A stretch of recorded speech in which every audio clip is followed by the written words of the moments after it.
Yeah, so you guys, I feel like you guys sort of decently know about me. I'm from Japan. I grew up in the US.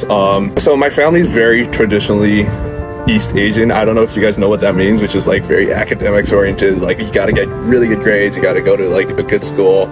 I grew up with my dad being like, "Oh, you're going to Harvard." Like every day, he's like, dude, like, because Harvard is, you know, the most well-known name out there, I feel like. So I ended up going to Duke. It was one of the early ones. I wasn't super happy when I got the decision because it was very early on. It's like, oh, Duke, I got it. But I told my parents, yeah, we're going to Ivy League school.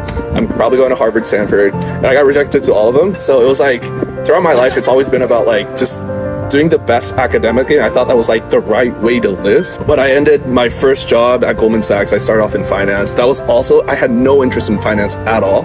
I just thought going to the most well-known financial institution was the right way to live.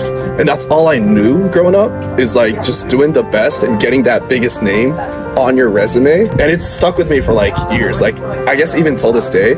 And that actually slowly started shifting actually when I got into Goldman. And in Japanese, my dad always used the word ichininmai, which means in Japanese, independent.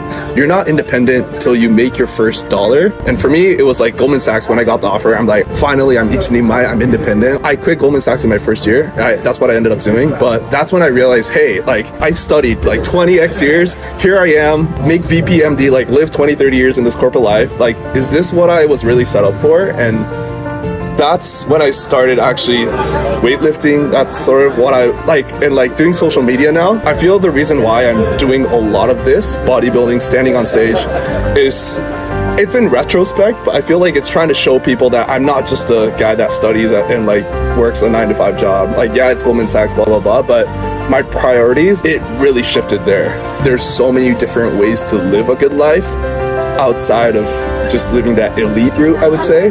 So yeah, that's more or less sort of why I do what I do nowadays, is to really sort of portray that message to people, and also for myself to say, hey, Rain, you're more than just a guy that gets like good grades in school. You need money to a certain extent. You need to be able to pay your bills, but that's like bare minimum. Apart from that, I feel like you only live for 80 to 100 years. I'm really trying to maximize how I can live that like till its fullest.